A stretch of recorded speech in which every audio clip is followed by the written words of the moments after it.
Hey, what's up, guys? Good morning. It's Saturday. I'm slacking. And I've got a few more videos to show you, making a bunch of guys go boom. I have been pretty active last night and this morning, particularly this morning, because I just got HQ18, and my very first upgrade normally would be gunboat, but we're putting that on hold because, check this out. Sculptor. Doing Sculptor next. And I pushed really hard to get the resources for this. I already have 2 GBE statues sitting in reserve, so I'll be able to drop one of those as soon as this finishes, and I cannot wait. Very, very exciting for me. That will get me up to, I believe, 80% gunboat energy, and if I'm doing the math right, then I should start every attack with 82 or 83 gunboat energy to use. I think it's 83 because I believe they round up. It's like 82.8. I think they round that up, but we'll see. I have been waiting a long time. The GBE on this account was a real problem early on, and having it makes all the difference in the world. So, pushed really, really hard. Imitation Game yesterday and Dr. T today. And then I went out and found a bunch of player bases to take advantage of, and that's just the only way to get your resources. Have I made that video yet where I said drop your blue and green statues? Yeah, I think I've made like 3 of them. Drop your blue and green statues. At this level of the game anyway. Go out, take the resources you want. So, starting off with an AZ attack, I decided that this mortar was under construction, and that might have been the deciding factor. I don't totally love my parking spot. In retrospect, I probably should have gone up here to be in the blind spot of that, and then I could have shocked here. And let's see, had have been a blind spot of that one, so I would have needed to shock over here as well. So I could have gotten those 2 range towers. Anyway, didn't end up mattering. Got to clear a couple mines on the path, and I went into this attack without checking beforehand. You'll see why that makes a difference later on in the attack. It also makes a bit of a difference at the drop on the beach because I wasn't sure about that shock launcher, and so I threw that first smoke as a precautionary smoke. This one was necessary because of the blaster. But that one off to the left was not necessary at all when I went back and checked later. And so that cost me a little bit of GBE later on. Decided to park to the right of the HQ rather than just above it, as I said, so that puts me in range of the flamethrower, which means that has to be shocked. And that ends up meaning that I can't. I had planned to try to shock over here as well, and didn't have the GBE for it. So that's what going in without a plan will get you. So some of my girls did get shocked, and this HQ still melted surprisingly fast. If I had planned better, like I said, sitting up top, checking the range over here, I probably could have had, well, I certainly would have been in a better position, and I could have had all of the range towers. Those can all be shocked together, and the blaster and shock launcher could have been shocked together, so better planning could have given me an even better result. I would have probably saved a bunch more girls, but down he went. Boom. I always love doing AZ hits on this account.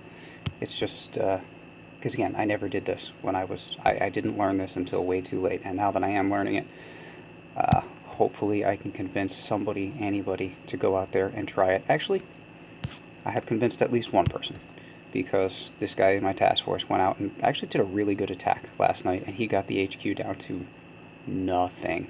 I mean, absolutely nothing. Really good try. Probably if he'd taken care of one rocket on the way, or bartered it out beforehand, he would have had it. So, hey, I have convinced at least one person. I guess my job here is done. No, it's not. So, next guy, The Last Jedi, which is actually a really cool name. I'm a little jealous. That's alright. I think Boom Raider's pretty good too.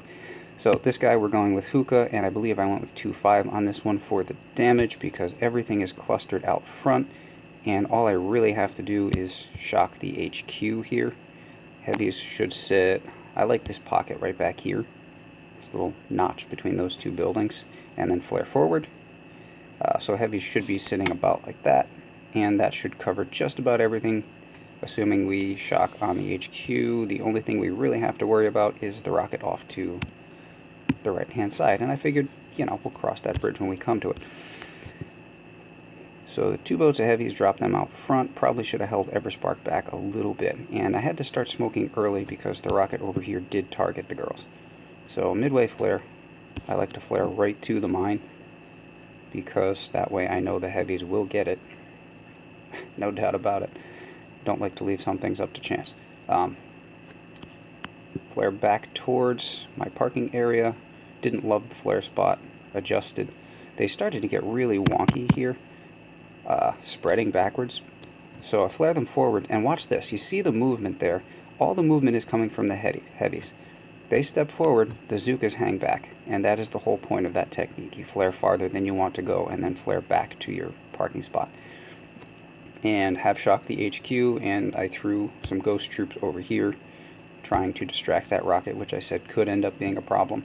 But the girls just sit all the way in the back while the heavies walk forwards, and that's perfect. That is exactly what you want. And there's nothing behind to shoot at the girls, so yeah, you're done. Easy day. Let's see who is next. We're going with 3-5 here, or 3-4. I don't have all 8 boats yet. So 3-4. This one, this made me happy. I did do a dry run on him beforehand to make sure I would have the GBE. Forgot to account for the flares, so had a little less than I needed at the top. But if you look at this base, right behind the HQ, flare here, pull forward, heavies will stand there. And what's shooting at the ladies? Yeah, exactly. Absolutely nothing. Everything is going to be facing the heavies. There's a couple one-hitters in the area, but like rocket launcher, shock launcher shouldn't even range, or if it does, just barely. Blaster, nothing is going to be shooting at the girls, so yeah.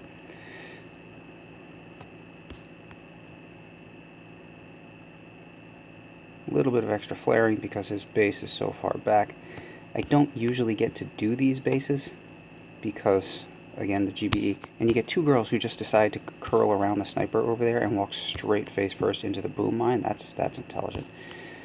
Again, here a little conservative with the let the ladies catch up with the smokes. I threw 2, didn't necessarily need to. Probably could have just thrown 1 and let the heavies walk out of smoke, but whatever.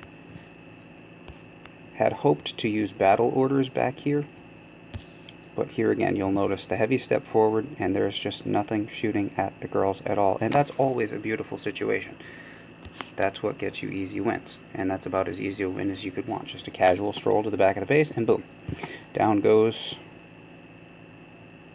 whoever that was. Was that the Last Jedi or was that the one before? I think that might have been the one before. Who was this one? Junren. Down goes Junren. Boom. Finally, this one I definitely should have had Brick with me. I brought Everspark, and I'm starting to reconsider this strategy because, well, you'll see. Went with 2 boats of heavy, knowing that they were going to get eaten alive on the beach, and they do. You see all 10 of them died. The way this base is set up, I love this parking spot right here because I can just sit between these 2 rocket launchers. Do a shock down here, do a shock over there. That accounts for shock launcher, mortar, pretty much anything that's shooting at me. Even this machine gun, if the shock is placed right on the right side. These won't be able to hit me, these won't be able to hit me. He's got some random flamethrowers back here, but those don't range. And then shock over here on that. It looks like a very easy setup, so I decided to let the heavies go with more damage, basically. And I brought Everspark for a little bit of distraction, but the problem is with these hits, I'm finding the critters tend to wander backwards when they've got the GBEs sitting back here. And so rather than going forwards to the HQ, because they don't follow flares like your troops do, they're going backwards. And it's great that they're going back and getting me more GBE, but in some cases, I don't actually need more GBE. I just would have liked either more damage or the distraction. That's why I brought them along. In retrospect, I realized I probably could have used Universal Remote and just damaged this a little bit and then hacked it, and so that would have eaten up fire from this whole side of the base, and then I just would have needed to shock over there. So in the future I might be using a little bit more Universal Remote, because I'm not loving the way right now Critters is working out for me. Threw that barrage a little bit low intentionally to try to get the mines over here as well. Got one of them. So now with that flamethrower out, I've got my parking spot set up. 2 boats heavy and Everspark with Critters, unfortunately. And just the heavies, the poor heavies just get destroyed here on the beach. But it doesn't really matter, or it doesn't end up mattering. Heavies exist to get shot. Again with the conservative smoking, and I didn't love where I'd placed that flare, so I flared a little further back. And you know the pattern by now. Flare forward, let the heavies get out front. These 2 shocks were supposed to be almost simultaneous. That second one didn't get down, so I ended up throwing that one late. Now, I'm standing here. I have no heavies left, and that rocket launcher has turned. The mortar is facing me too, but we'll probably go after the Critters. That rocket launcher turned, and my heart was in my mouth. I'm going to show you that again. Well, just the relevant part. Watch, keep an eye on that rocket, or shock. It turned, but I had enough time. I mean, I had a lot of girls out there, and so it was doing really good damage. And for some reason, it took a little bit of time to turn, but then it also sort of wavered in its targeting. Let's see. Let's get to the relevant part. And that gave me time, just enough time. Again, I had very little time left because I had no heavies, and my Critters had gone the wrong direction. It sort of wavers in its targeting. At first it aims towards the girls, and then it kind of goes towards the Critters. Watch as it turns. Here. So that bought me an extra shot, and it's just sitting there. Oh, turns towards the Critters and then back towards the girls. If that thing had fired, I was done. My girls were all dead. But it sat there and sort of vacillated or wavered on in what it was going to attack, and in the meantime that bought me just enough time. I threw down some ghost troops to the left to distract the rocket and shock over there, but bought me just enough time to get the HQ down. With brick, that wouldn't have been a problem. With Universal Remote, that would have been a problem. But anyway, boom, down he goes also. And that gave me the resources that I need. I did some work over on the trader. I have tokens for days, and I just started an upgrade too. I just spent 32 to do battle orders. So I don't even need the tokens right now. I'm saving them up for, I guess, when I get Bullet, and I can upgrade him rather quickly. Not that that's any good anymore, but I'll stop complaining about that. No, I probably won't. Anyway, so I have been busy. I'll have more GBE in 1 day, 10 hours, and believe me, I'm counting because I can't wait. Hope you liked the video, and if you do, give me a thumbs up. Hope you have a great Saturday. I gotta go do some work now. I've been lazy all morning, and yeah, I'm out. Take care.